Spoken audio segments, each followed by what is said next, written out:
Hello, I'm Madani Aryam. In this video, I'm going to talk about my online course, How to Set Up a Charity. This is lecture 13. What are the best skills you need to run a charity? You need some special skills to run the charity, which I'm going to explain now. I have been involved with the charity for nearly past 35 years, such a long time, with various charities like Children's Charity, Law Center, domestic violence projects, housing associations, teaching schools, and many more. I can't remember even half of them.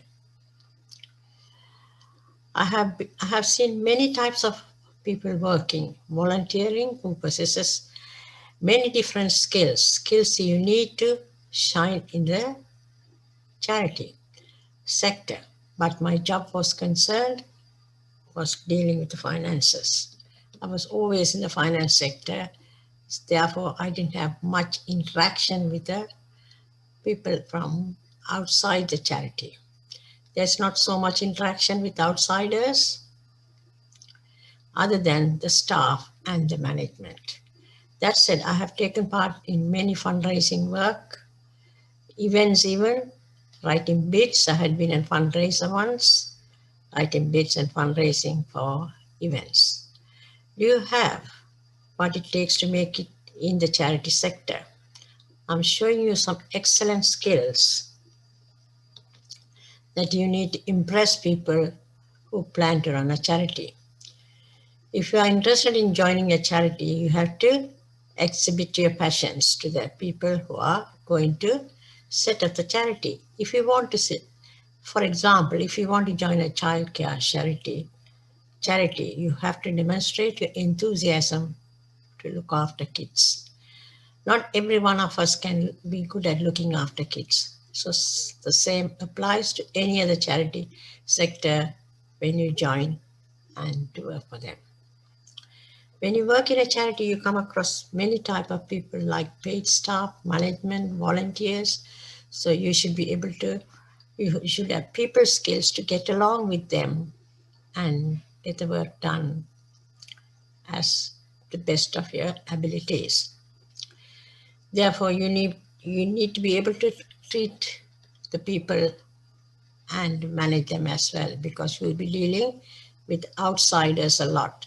Besides, collaboration is crucial to work in charities if you develop your skills to promote a charity. Why do I say collaboration is important? Say, for example, you are having an particular event. That particular day, you will be dealing with the management, the paid staff, the other volunteers, and the people who are going to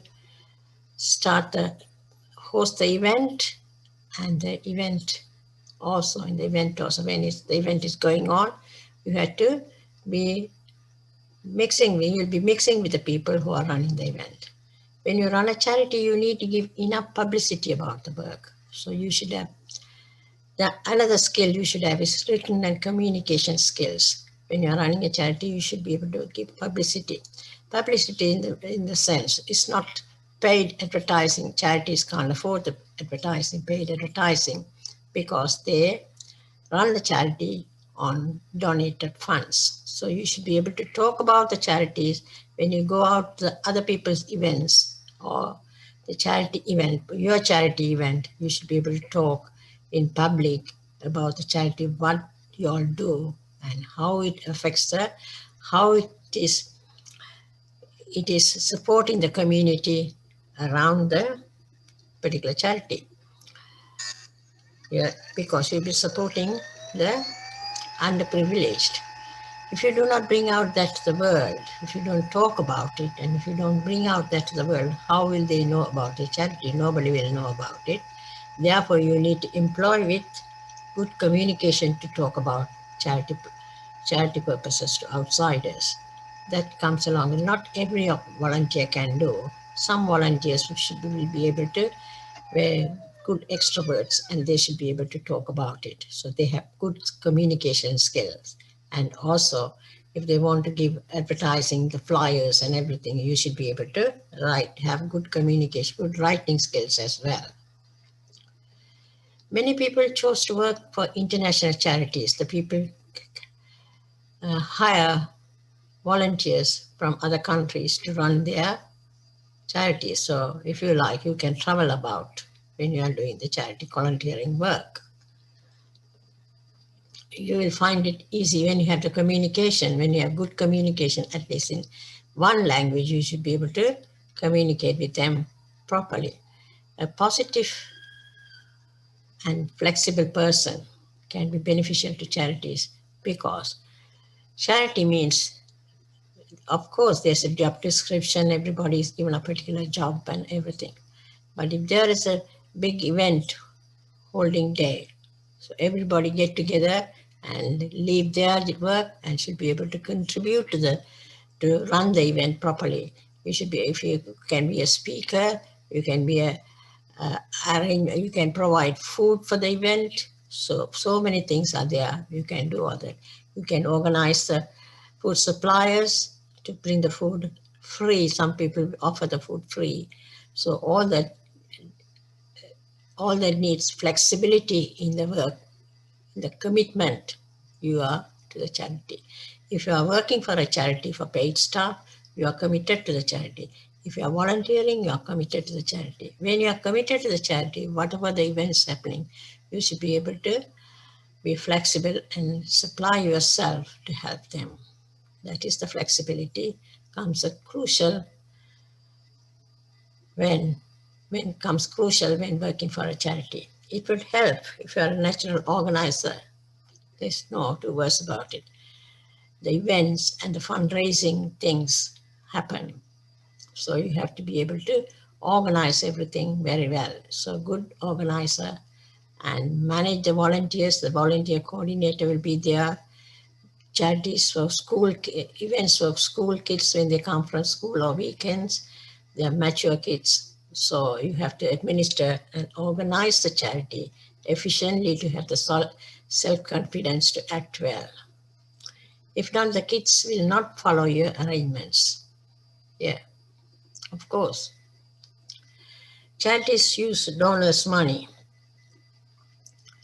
Charities mainly depend on funding. Some charities get the funding from the government. Some charities get the funding from the big organizations. Some charities run in donations. Some donations collected from the events. Some charities get used goods and they sell it and they use that fund to run the charity. So you must be having people to manage those money, the budget. So when you are collecting money and spending it on the charity, using that money for the charity expenses, you should be able to set up a budget. You should expect so much money we will collect and you should be able to set up the budget and keep your expenses according to the budget. So you should have a person with that knowledge and the cash flow as well. With the cash flow, the person should be able to check the cash flow. If not, the charity will be in very big danger and might close down and might always, you have to be very, very careful with the finances. So if you are not, there's a chance that might close down or the funding might stop immediately. So you should be prepared to raise funds in other forms from other places and keep the charity open. Charities according to the law, laid by the charities run according to the law, laid by the commission. So more accountability is needed to run it efficiently. There are rules and that you have followed their rules and regulations. Besides, you do not want users to find fault with you, with your ways of running the charity. You don't want anybody to complain about the charity. So you have volunteers with all sorts of knowledge and all sorts of help. You should be able to do everything properly. Remember, volunteers are the assets of the company because they have various skills various knowledge. You can use them. The trustees will ensure performing everything according to the charity's rules, and they will come to know about when they go for discussions at their meeting. The charities have monthly meetings with the trustees, so everything will be discussed at the meetings. And so you should be a staff who can easily talk at the meetings, contribute, make your contributions at the meetings, and take your minutes at the meetings, and then give the prepare the minutes of the meetings and put it in record for the funders. When they come for inspection, they can read the minutes. So these are all the important skills a particular staff, a volunteer, or the manager, the trustee should have. Otherwise, they cannot run a charity properly. I'm so pleased that I can write all these about the skills needed by a charity, as I have seen many changes taking place when you're running a charity. I'm sure this is a very useful for someone who plans this complete course. Is very useful for a person who is planning to set up a charity. It's good, knowledgeable course. So I hope they will come to know about this and they will get to read this course. Thank you very much for watching my video. Thank you. Maybe this is the last lecture. I don't know. I'm not sure. If I have more, I will see you in the next lecture. Thank you very much. Bye for now.